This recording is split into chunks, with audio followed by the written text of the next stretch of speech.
Welcome, everyone. This is our monthly Shefa community conversation. My name is Rabbi Zach Kamenetz, the founder and CEO of Shefa, Jewish Psychedelic Support. Today, we are going to be joined by Dr. Ido Cohen in conversation. This is our first live conversation, so there are people here with us that are going to have the opportunity to share comments, feedback, and questions at the end of the conversation. Just a word about Shefa. Shefa creates powerful pathways to the heart of Jewish wisdom, practice, and community, inspired by the contemporary psychedelics renaissance. And in this way, we envision a world where religious, spiritual traditions, and psychedelic states mutually inform, enrich, and deepen one another to re-enchant spiritual life.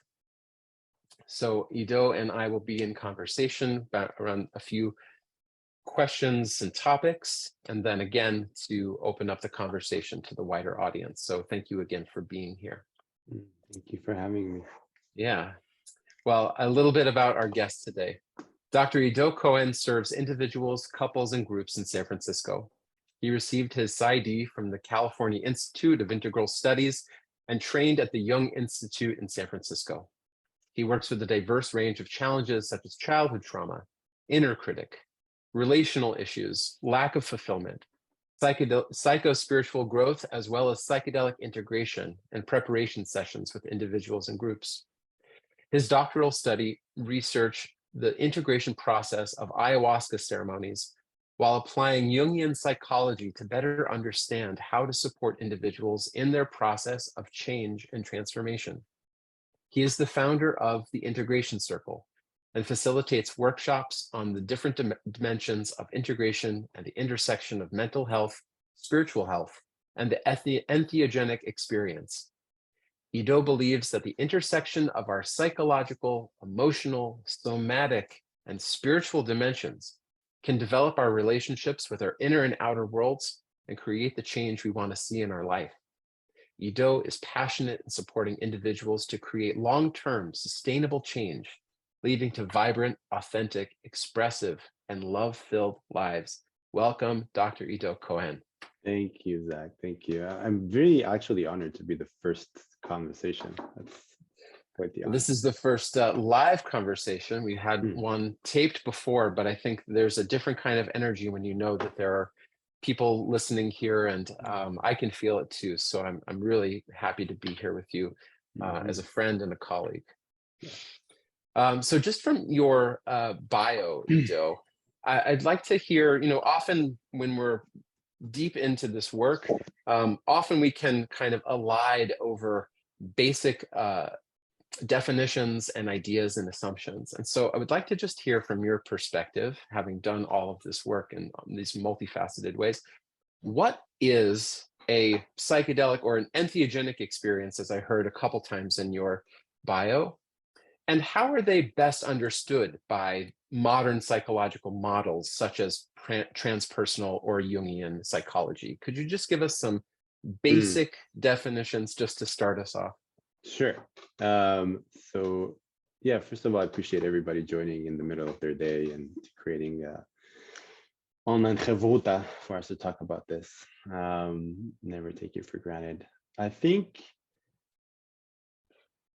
So I think about psychedelic and entheogenic, obviously, well, psychedelic and entheogenic can be either through psychedelic substances or plants that have, certain compounds in them. But I think it can also be through various practices. You can have a psychedelic experience in a yoga retreats, in prayer, in shul, in Yom Kippur, So whatever your practice is to get you into a transpersonal state or more than personal state. And I think this is where transpersonal Jungian integral psychologies are really helpful for us to kind of understand what happens, right? Transpersonal psychology came from the 60s, was birthed in a way from the 60s in the US, the psychedelic revolution, integral psychology that was very much influenced by Hindu philosophy, the founders of the school I went to, how Haridas Chandri was one of the founders of integral psychology that kind of looked at all the dimensions of the human experience. So not just your body, not just your feelings, not just your psyche, but also your soul, your spirit, and the connections to something that is transpersonal, beyond what we used to call the personal. And I think that's where those theories, those philosophies are really good for modern day psychedelic experiences, however, because they really talk about, they acknowledge the fact that as humans, we exist in multiple dimensions. We exist in our bodies, we exist in our emotions, we exist in our thoughts, and we exist on a spiritual, energetic level. And, that's in comparison to, let's say, old school Freudian psychology, where the whole idea of spirit and spirituality was not really recognized, and if anything was belittled or pathologized as fantasies or hysteria or stuff like that. Yeah, and I think to add to that, they started adding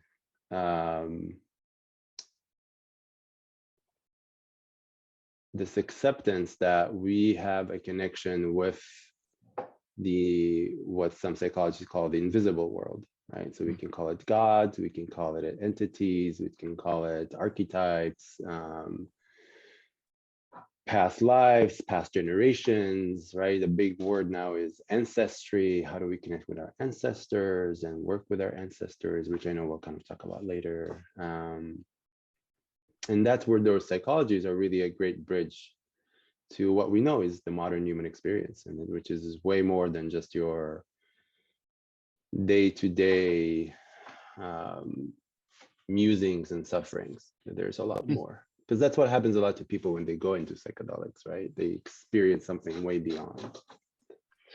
Well, I'm interested in the thread that you're starting to pull for us, that of course there's a multiplicity of ways that a human exists and presents themselves in the world, and that they can experience either something that is visible or invisible.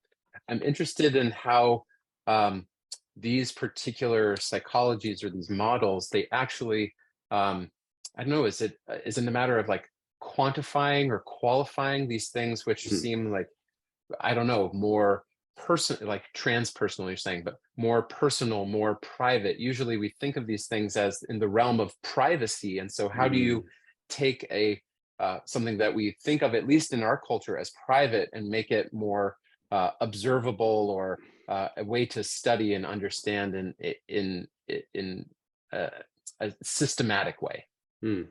I think that's where, for me, Jung becomes really helpful, because he talks about the collective unconscious. So we all have our personal unconscious, right? Which is all our personal things, that parts of us that we are aware of, not aware of, parts are traumas that we repress or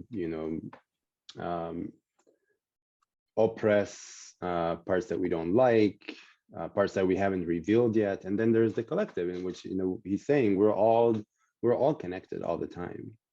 There is a collective consciousness that we're all part of the same fabric. That's why you go to one place in the world and you ask them what mother is, there is a representation of mother everywhere. And when something happens in one place of the world, things happen in another place of the world, right? Physics talks about that now. They made the quantifiable language to tell, like, oh, of course it's right, matter, impact, right? Energies, we all exist in energy. And when something happens in the world, it vibrates in energy, and so on and so forth.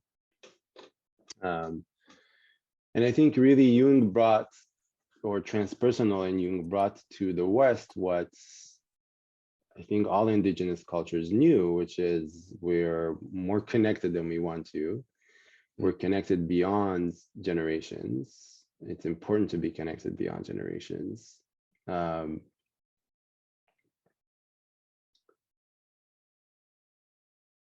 Before we broke from the village model, where we were all in not just the literal village, but the symbolic psychospiritual village, where we made decisions together. We sat down and shared our dreams for the benefit of the whole community, right? You would go to the village rabbi or the village wise woman, and you do to get counsel or to get healed or to get plants, right? Before we broke away from that, the collective was everything. And these psychologies, I think, are slowly reconnecting us to our heritage as indigenous people before modern, like modernity came, and to remind us that there is, yeah, the collective is where you can change alone only to an extent.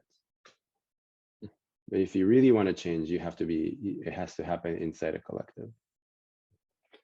Well, I might have maybe a question later about now with our individual identities and maybe opening back up to these collective impressions and expressions, how one sorts those two out if they ever could, not taking the full weight or responsibility of collective consciousness to have to figure out for myself. So maybe that's for another moment, but maybe to get deeper into your own collective identities. How do you relate to this field and to this work as a Jew and as an Israeli, specifically of Moroccan descent?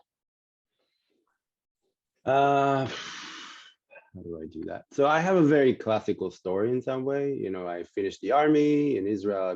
Most people have a rite of passage to finish the army. To generalize, there's three camps. You either go right to school, you go travel in South America, or you go travel in Southeast Asia, or you go to work in the US, whatever. And I went to India. I discovered I was very influenced by Buddhism already, and then Hinduism. And there's this thing in India, they say that you get to India to find that you have everything back at home. So you have to go halfway the road. And in India, I fell in love and I met someone and she already found it.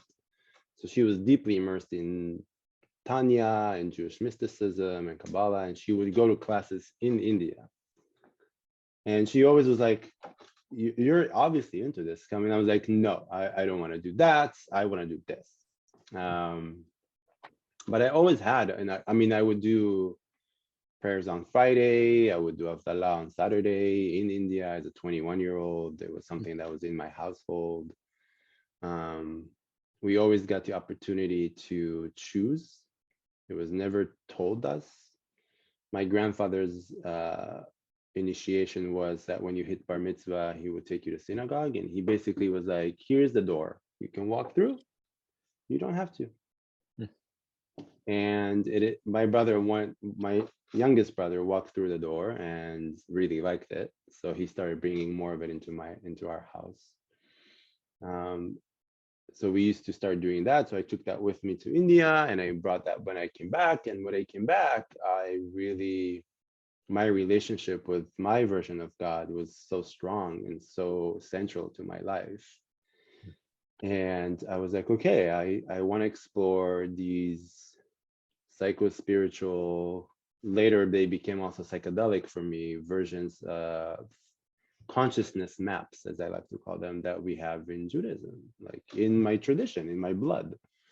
And let alone in my Moroccan side, which is I have pictures of my grandma with my mother as a baby, and they're sitting at the grave of this Jewish sage in Morocco, and there's like a whole ritual, like magic going on there. And there was always talks about in our household about certain things you can and cannot do, and how it triggers all these like invisible forces, and also plants, like which plant to take when your stomach hurts. Like when I had toothache, they would give me arak on, which is you know what it is.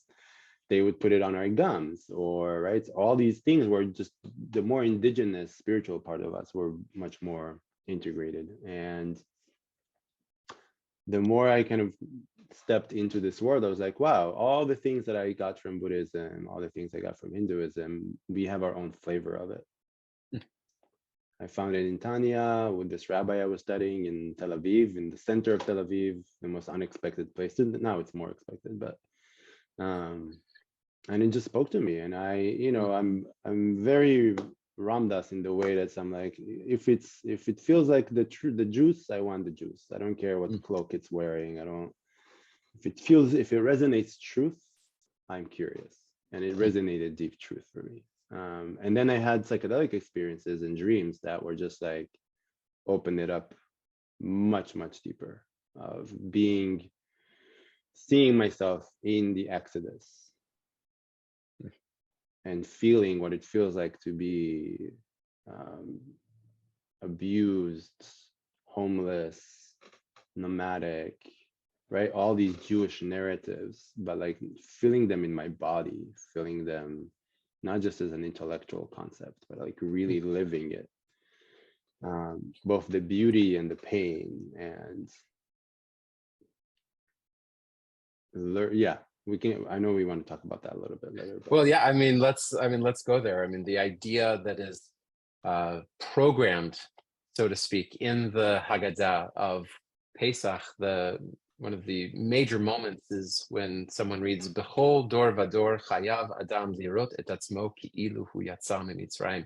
In every generation, it is incumbent upon an individual to see themselves as if they had escaped from Egyptian bondage. And so often that can become an intellectual exercise. Certainly in the language of the Haggadah, it then becomes the points at which to explain textually what that kind of enslavement felt like, the bitterness felt like. Of course, there are some experiential components that families and communities have taken on by themselves. We often are spilling water on the floor and having our kids traipse through it, or smacking each other. I don't know if this is your family's minhag tradition to smack each other with green onions as if there are taskmasters and slaves. But I'm wondering how those visions that you spoke about, how does that connect you to your our ancestors, in not just like a momentary visionary way, but like in a daily integrative existence of being connected to our people like that? Oh, I love that question. I think this is where we're not going to be able to cover this, and you know about this 1,000 more, but instal and ingle, right? The hidden and the seen. This is where having a deep symbolic relationship, or relationship with the symbolism of these stories, is so important, right? Because then in the getting out of Egypt, the way I understand it, is not just this. Yes, it is the story of our people, but it's also the way Egypt lives inside of each one of us, and all those spaces that are ruled by, right, our own pharaohs, that we are constricted, contracted. When I celebrate this when we do Passover, me and my friends, we go around the table and we ask, every person takes minutes to be like, where am I constricted in my life? Where am I ruled by some inner pharaoh, by some, we like to use it, and I'm sure people who are listening will be able to identify, where are you ruled by your inner critic, by that voice that's telling you what's allowed and not allowed, what's right and wrong, in a way that it doesn't let you free. And it's always fascinating to see how the table changes when we go around the table and we do that. So for me, that's a way to embody the wisdom of our ancestry in the moment. And I take that with me all the time, because I'm aware now that Pharaoh, that Egypt is a state of consciousness that I can go into. And if I'm aware of that, I can work with that every day. I'm like, okay, when am I constricted by fear and anxiety? And I hear that voice that keeps telling me, like, you can't do this and you can't do that, or you shouldn't do this, or be careful, and right, kind of constricts me from liberation, from freedom. Can we maybe even get a little bit more specific? I mean, I'd be interested to hear and model, if we could.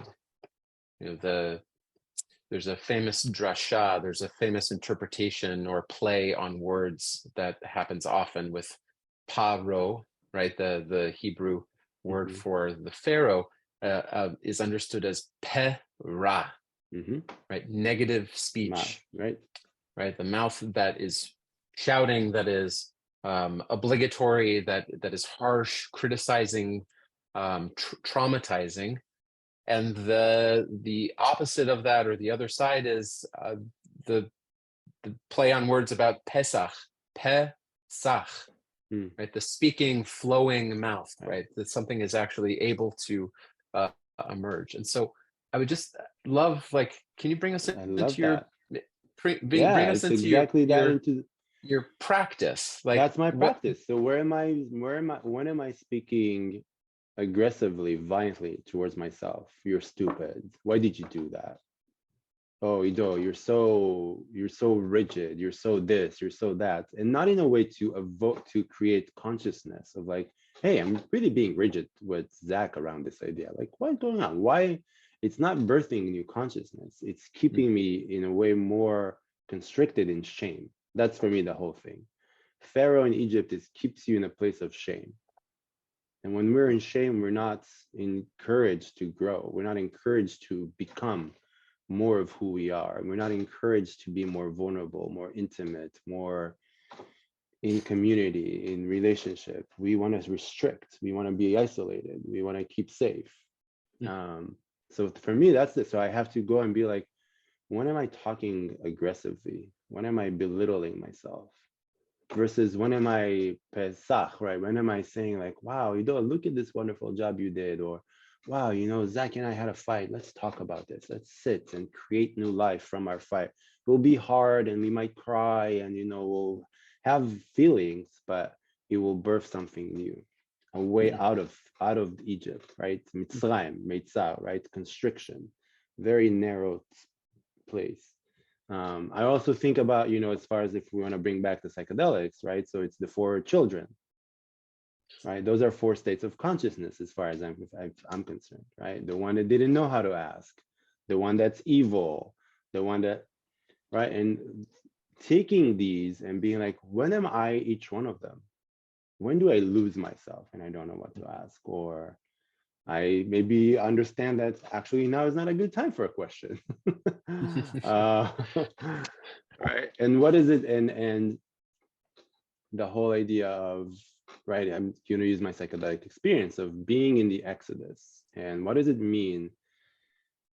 I've heard this from a lot of friends of mine who are, psychonauts, and I don't like that word, who are people who use psychedelics as part of psychospiritual growth and work with Thank people. you. Yeah. And I think in our Jewish, and I don't think it's just Jewish, I think for a lot of people who knew this location, the question of home is in our DNA. Efo, where is home? What makes a home? Right? So I can share being in an ayahuasca experience and being in the Exodus and not know and feeling like, wow, this is what my people went through. They actually lived this thing where there's no home. And then going back and being like, wait, I'm an Israeli living in the US by choice. Am I really, to the extent of, am I repeating some generational dislocation story? I think we have to entertain it. Like, do I even know what will make me feel at home? I am struck, of course, by, I mean, everything that we're starting to share and uncover right now. Even one of the maps that you had alluded to earlier, I don't know if this is a map that you're working with, but kind of the symbol of the infinity symbol, where there's like a smaller loop and a larger loop. It feels like what you're describing is entering into the larger loop, which is our people story, our collective, our shared narrative and myth that everyone has a different access point to, even people who are not Jewish. Let's just widen the circle a little bit. And to feel ourselves inside of that place that is about us but beyond us, but then kind of swooping into my own smaller, let's say, personal rather, concerns that are deeply connected, mirrored, influenced by, and that whatever I have worked on in that larger narrative, and in some ways it's already all laid out for me. Like, here's the beginning, here's the middle, here's the end. Thank goodness it's a redemptive story. Yes. Sometimes it's not. But that I can feel all of those points in the story in what you were just sharing exactly. That my smaller personal relationships, the way that I think about myself and my body and my speech, my work, either can follow those ancestral mythic maps and be influenced, or I don't know, divert from it in some way, but then curve back in. And I think that what you're sharing is one of the gifts of having ancestry is that in some ways we've been there before, and it's not necessarily a leap of faith to wonder if it has happened or not, but like a leap of action. Yes. That we decide, this is my story, this is my divinity, this is my source, and I will beautify it and glorify it by kind of being part of that dance with it. Absolutely. Absolutely. You said it, and you said something you reminded me of when we talked about this conversation a while ago about embodying creatively the myth, right? That this is a way, and I think for me, this is also a way in which we are always connected to our ancestors, and we learn from them and we heal them and they heal us. And the same, right? There is now, we already know, their maps just released their biggest epigenetic studies about psychedelic. I think it's specifically ayahuasca, showing how intergenerational trauma lives in our epigenetics and how psychedelics offer us an opportunity to work on these things in our epigenetics, in our DNA level, like DNA level, which is mind-blowing for me, right? And this is a way in which we can, I think, the generations liberate us and we liberate them. Because if I can see that I think to make it more concrete, we can think about stuff like the Holocaust, right? So people who are descendant of Holocaust survivors or families that got wiped out in the Holocaust, and they carry this memory. I have a friend, I always talk about her when I talk about this, who I think now she's doing better, but up until 8 years ago, every time we would share a meal, her plate was wiped clean. I'm talking, she used to do this movement with her finger. She would like sweep her finger. And she wasn't aware of it at the beginning, but eventually she's like, oh yeah, in my household, descendant of Holocaust survivors, there's no such thing as wasting food. If there is anything on your plate, someone would be like, finish that food. And where's that coming from, right? It's coming from a place of people who are in deep scarcity for nutrients, for food. So that finish your food is actually coming from pain and fear. Well, can I ask a question and maybe it might feel like a challenge, I'm not sure, but isn't that ancestral wisdom also that even in like the fear or the scarcity place that might come from, that is a form of wisdom about being mindful of, right? That there could be scarcity in the future, and therefore we are absolutely aware. So because often I hear, but she had to do that work. She had to do that work to get to a place of, okay, so she had to be like, oh wow, I don't finish my plate because I'm hungry.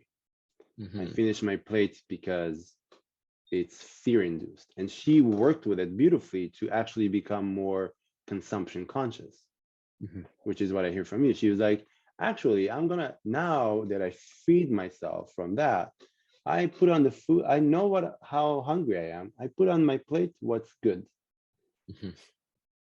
And then I know, and then even she's not finishing her meal, she can know that she can put it in a box and put it in the fridge.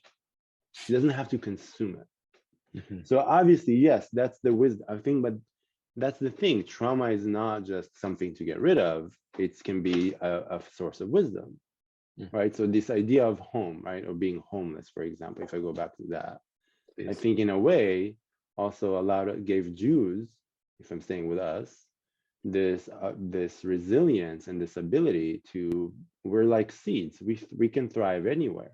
We fly with the wind, we find soil, we root down, we create systems that nourish us. We don't have to be in one place specifically in order to grow. We're not that kind of plant. We develop these capacities to grow, to nourish, to what's the word? opposite of survival, to thrive, Mm.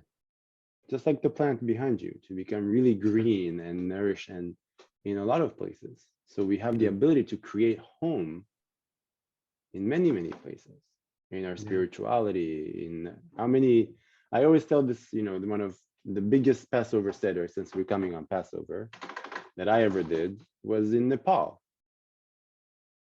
Not in Israel, not in New York, not in all these, in Nepal, 4,000 people in a Seder. It was beautiful. Yeah. And although I was very far from home, I felt very at home because we were able to create that. And I think that's something that came from the pains and the sufferings of our heritage of being dislocated and needing to create home where we could. Yeah. So yes, they definitely interplay. The pains and the wisdom, they work together. So we've spoken a lot about the past and our ancestry, but I wish maybe if we could just turn for a moment toward our descendants, Hmm. toward people who exist in very small packages or who don't even exist with us yet. And so I'm wondering, how can these practices, how can thinking about everything that we have just kind of shared and only begun to have a conversation about, how could this potentially bring peace to our relationships with our descendants, not just our ancestors, Mm, if we could kind of like extend the line of time both ways? absolutely. The best thing we can do for our future generations is work on ourselves. When I work on myself, I can bring to the shared altar of consciousness my wisdom that automatically gets transmitted down the road to how I teach, how I am. It's not even how I teach, how I approach my children.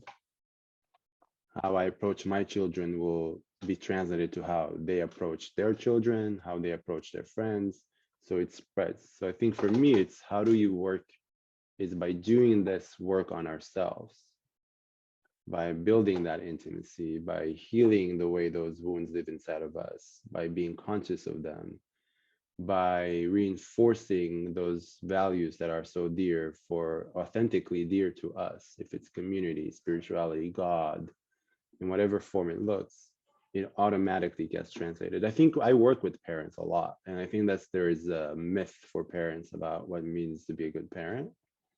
I think parents think that they have to work on the child, and every parent expert will tell you the only thing you need to do is work on yourself. When you work on yourself, it automatically gets translated to what a parent you are.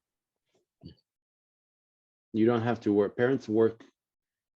The society has made parents confused about what it means to parent. In my mind, I see You this. say more. Yeah, we're doing a study now on couples who use psychedelics to better their relationships, and a good chunk of the couples we interviewed are parents, and they say we go and we do this experiences for ourselves, and what comes for us, a lot of people, what just naturally emerges is parenting. And they're like, oh, I can see how I respond to my child the way my parents responded to me when I was a child. So when I had big feelings, my parents would be impatient or punishing, and I played out. If my parents were loving, caring, warm, I would do that. So they get this opportunity all of a sudden to disrupt the narrative, to be like, no, wait, I don't want to be like my parents. I want to be something else. Or I see that I have to work on the fact that I'm impatient because I get overwhelmed emotionally when my child is sad. And I want to give them love and warmth and care and a hug. So that's my job. So it stops being about controlling the child's sadness or right fits. It's about, wait, it's about me.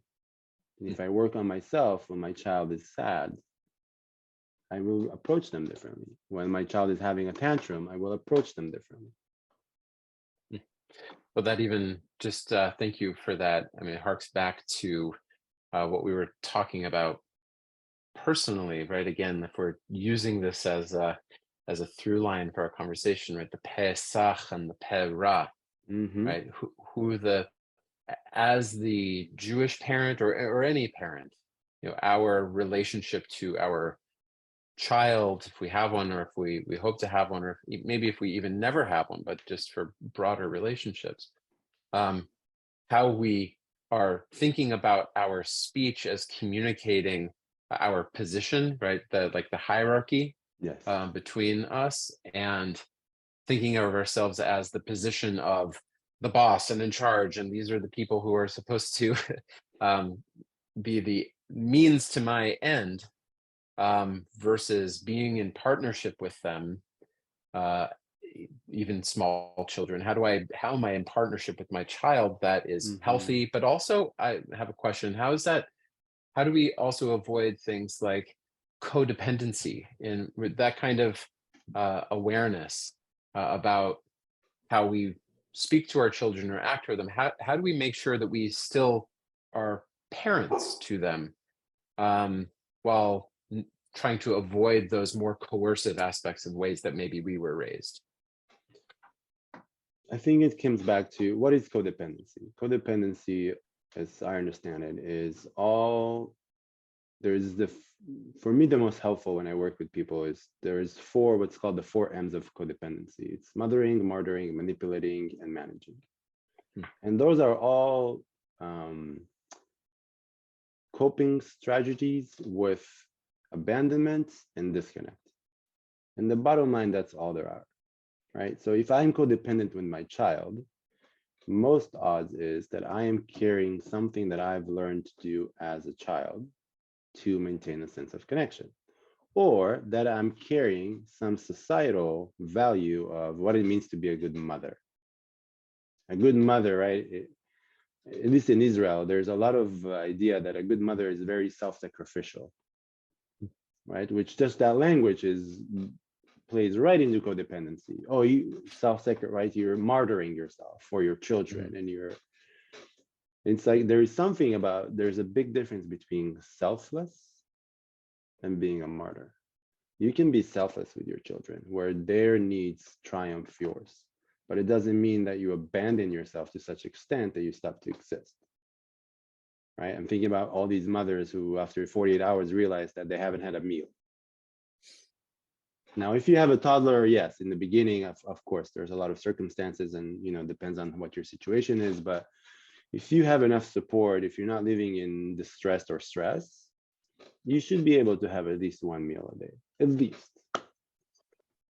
Right. So I think a lot is about, again, being aware of, and this is where the intergenerational thing comes, right? If I grew up with a mother who was a martyr, and that's where the archetype of mother is for me, mother is martyr, and I become a mother or father, odds are I will probably play that out because that's the image I have in my mind of what it means to parent. So I think for me, it's a big part of this is if you wanted to become conscious of all these things means I have to be, and this is something you and I talked about, Zach, is how do we bring all these stories into embodiment? So they're not just intellectual concepts, embodiment. And embodiment is not just about being in your body. It's being in, and maybe this is like 180, it's bringing, how do I become conscious of my body, of my feelings, of my thoughts, of my spirituality? I'm curious for you to, because I'm thinking about, you made me think about, right, the Makat Bechorot, how in the myth, right, in the story, those who chose to listen to their spirituality, aka God in this case, got to keep their firstborn. Those who didn't lost. Upasach alem, right? Mm-hmm. And here's again, there's something there about if you stay in touch with all the aspects of who you are, there is a higher chances of not repeating certain things. He will pasach alecha, right? So there's something there again about being connected to all the dimensions of who we are. Right. Yeah. Alignment with, I often think about what you're speaking about is an alignment with my higher calling, which I might call the God of my understanding. That I have which is, I think, language that I've taken from like 12-step spirituality. I really appreciate it. But that there are my own concerns and my own intuitions, and I have an entire body of 2,000 plus years of spiritual research and development that I can draw from to find healthier models of like adaptive strategies for how I wish to be in a person, as a person for myself and in relationship to others, that could embody again like this. Maybe I would call it like the higher form, or that, or the more perfect archetype that I can aspire to. So what's profound, I mean, coming back, I'm so grateful for the timing of this, is that the Seder, your Seder in Nepal or with your friends, or now me with my small children, but of course, starring all over the world, is that it does feel like this embodied stage where we get to play out all of these different ways of being with ourselves and others and spirit.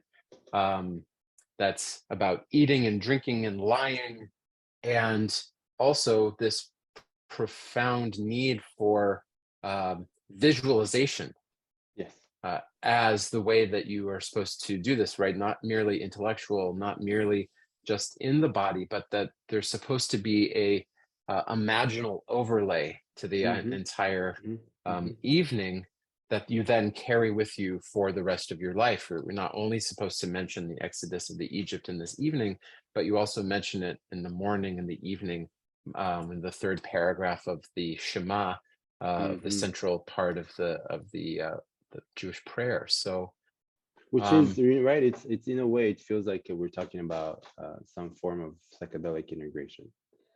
If every holiday is right, I love the idea that we talk in Judaism that each holiday carries the energetic imprints of what the story is about. And if you walk into that story and you do what you said, and you imagine it, you embody it, you then get to have an experience that you can go and integrate. So it's not just the Seder, meal that I've had and like, okay, we got drunk, we ate the blessings. It's like, no, wow, I thought about constriction, I thought about Pesach and Perah, and now I can integrate that and be like, wow, that was really meaningful conversation. Like, where do I talk Perah about myself or other people? How can I go more into? So there is an opportunity actually to do integration work just by being in it in a more embodied way. Well, I mean, it's a wonderful promotion for Sfirat HaOmer, the counting of the days after Pesach, starting on the second night of Pesach for people outside of the land of Israel, second Seder, but to then begin to integrate these ideas for 40 days up to the next Chag, the next pilgrimage holiday of Shavuot, which is about revelation of ultimate consciousness. So I think, but what I'm hearing from you is that there is incredible embodied program wisdom into these traditional forms that we have drunk from in various forms in our childhood and adulthood. But if we kind of took the total picture as a world picture, and how we work with different trance states and different opportunities for expansion and contraction throughout the year and then throughout our lives, that psychedelic Judaism, I mean, that Judaism is psychedelic for that purpose. It understands these things. Absolutely. In a collective, as a collective process. So I want to thank you, Ido. I know that this is just the beginning. This is the beginning, the continuation of a conversation of many years. And I want to then thank everyone for being here. And if people have any questions, then they can feel free to come off mute and to share them with us.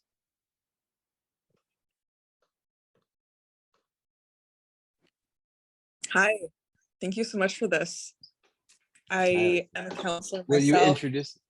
Yeah, I'll introduce myself. Hi, Hi. I'm a recent graduate from Northwestern in counseling. I've been doing some Jewish Jungian groups, actually. And yeah, and what's interesting is, the Jewish folks who go in there are like, what's the Jungian group, first of all?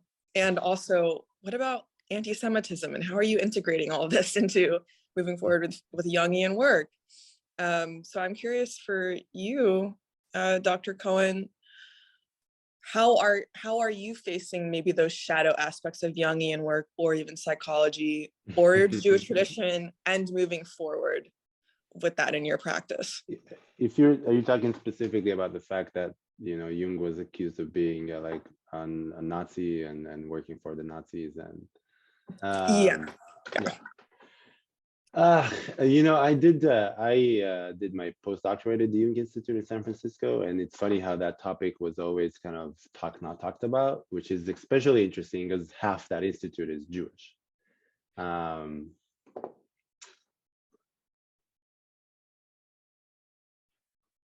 It's tricky. I can say, when I read stuff that Jung talks about primitives, right? When he talks about indigenous cultures, and so on and so forth. Obviously, I cringe, but I also have to put it in context, right? This is a man who, which is also interesting because he wrote so much about Judaism and Kabbalah. Like he uses the Shema, he uses the idea of the one, he references Jewish mysticism so much throughout his philosophy. So there's a lot of interesting paradoxes there that I don't know how to resolve, but I do know that they have to do with the time he was living, right? So he was living in Nazi-occupied countries, trying to create a philosophy for everyone. So how much of that was him trying to survive? How much of that was him really being a Nazi? I don't know. So for me, that conflict doesn't feel very alive in myself, because if that comes up in something I read, I go at it. But when it's not, I'm like I said, it would be the same as me saying, well, I can't take anything from Christian mysticism because, well,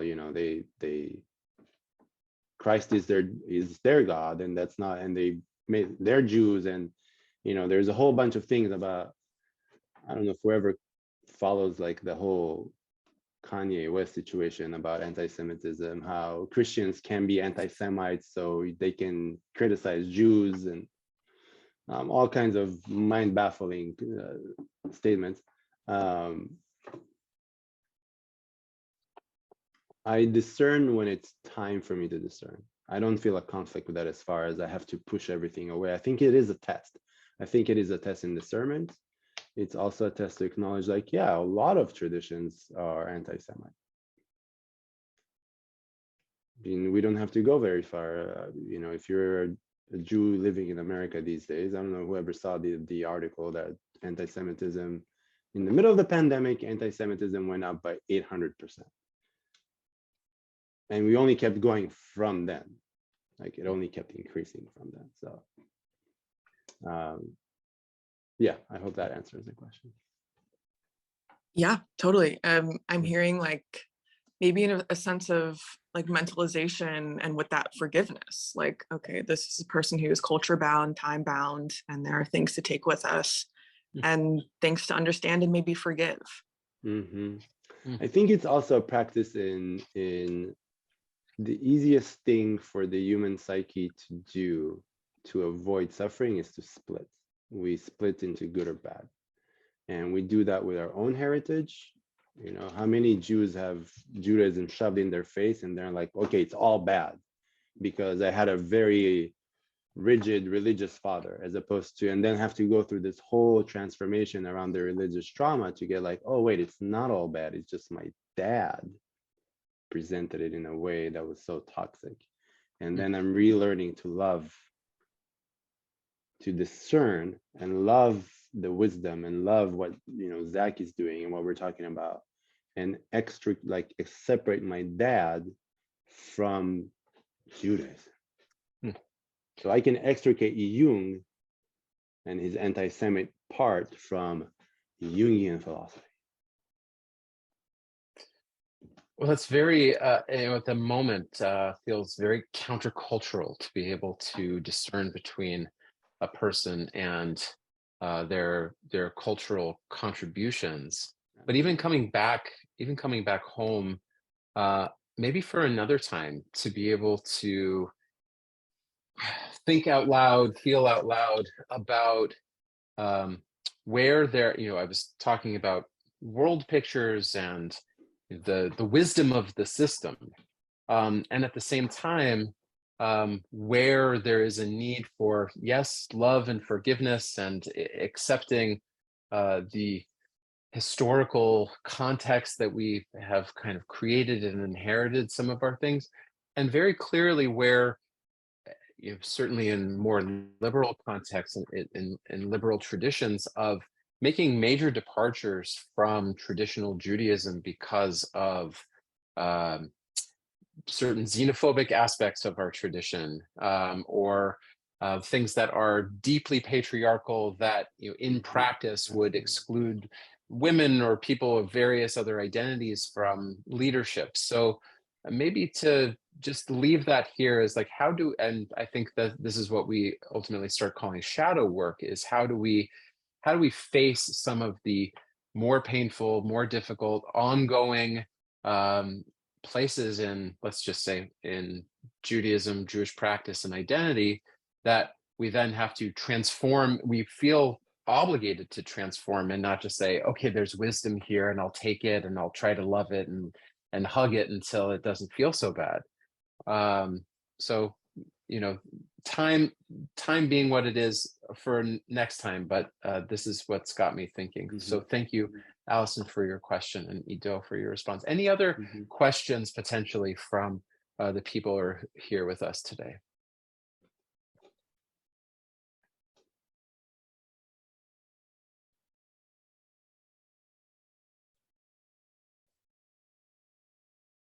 Well, there was one question that came into the chat, and I'll just put it out here for myself. So it's wonderful that we've started speaking about parenting and psychedelic work. Again, maybe another time for follow-up conversation. But this is from a person who is not a parent themselves, but deep parts of what we've been speaking about resonated, and wondering about the reparenting process. Recontextualizing things in a different way than what our parents gave us. And could you speak maybe just a little bit more about what reparenting is and how psychedelic work or transpersonal work could help that person or any person listening along with that desire? Yeah, too? that's a great question. So the idea is that when we internalize, we build an archetype of the parents we had. So it can be mother, father, mother, mother, father, father, whoever were your parents, grandmother, whatever that is. And those archetypes live inside of us. So when I'm in distress, when I am happy, sad, I go internally to those inner parents. I seek the comfort, I seek support from those inner images, from those inner archetypes. And if I had an abusive inner parent in reality, I will go to that abusive image in myself. The idea is that psychedelics and therapy and all these things offer us access to see that image, how it lives inside myself, the characteristics of the image, when do I turn towards it, and then start creating a new, updated, healthier image. So I can move. And it's interesting, in Jungian psychology, usually they say that you have to go from your personal, if you had a horrible parent, you have to usually find something that's transpersonal before you build a new parent. So you go from a punishing father to a benevolent God. You need someone that's bigger, because parents, when we're children, parents are everything. They are our gods in a way. They are the goddess in the god, or the god in the god, or whatever that is. So the idea is to become conscious of those models of parenting we have inside and slowly start seeing them for what they are. That maybe, yes, and I love that you brought that, Zach, the shadow work. So yeah, maybe my mom was, she at moments was very sweet and would make me meals, but she was also always anxious, always critical, very withholding. So she has both. So they're not all good or all bad, but they have both. And to work with the shadow of our parents and how that shadow impacts us. How maybe I treat myself, right? If I have a critical parent, then I become critical of myself, and then how I treat other people. Because that parent will play out in relationships, not just with my children, but with friends or something like that. So the reparenting idea is that we deconstruct those images, we build new ones, and we also teach ourselves a new version of relationship. Because sometimes it's hard, it's as hard, if not harder, to take in good than take in bad. So if I have a critical parent and then I get a really loving, kind parent, it's so foreign, I'll be like, I can't trust that. I can't digest that. So reparenting will be really about a lot of deconstruction, a lot of seeing how that relationship impacted my view of myself, my emotion, my relationship with my feelings, my relationship in my body, my relationship with spirituality, and then building a new internal system of like better, of healthier parents, and also, right, disintegrating and building a new relationship with how those parents impacted my view of myself. So that in short. Well, you're leaving us so many breadcrumbs to follow up with again, which I mean, it's a wonderful type of conversation. I would maybe for another time, I keep saying that, another time to have you share with us like how much of that work is done, maybe all of it, maybe only some of it, in an expanded state of consciousness, and then what is the work that's done outside of it, and integration. What are the relationships between those two parts? I could, I could imagine you say like, we really want to focus only on this here, versus to say like all of it, give me everything all at once. So again, we will call on you for more of this conversation, because it's very, very live, and everyone has a parent in one way or the other. So we will take that. We'll take that again. I want to thank Ido Cohen for being here. And Ido, can you let us know how we can continue to follow your work and be inspired and be in touch with you as we move forward? Sure. So thank you, Zach, first of all, for hosting me, and Shefa for what you're doing. I can't wait to see this plant bloom and blossom. And yeah, best way is to reach me through email. That's idocoin.therapy@gmail.com, or Instagram is dr.idocohen, or the integration circle as one ongoing word. That's the best way to stay in touch with us right now. And yeah, I can't wait to do more of this and collaborate more. And thank you everybody for showing up. It's lovely. Thank you. Bezrat Hashem, and people should be encouraged to follow Ido on Instagram, which is an incredible place for learning and being inspired by Ido's wisdom. And as always, you can see what we are doing for programming and events at www.shefaflow.org. We have a full April lineup, and we will be very glad to see people at integration circles, at practice, and even live events this month. So wishing everyone a Chag Kasher V'Sameach, have it be aligned and joyous and liberated. And we will see you again very soon. Thank you, Ido.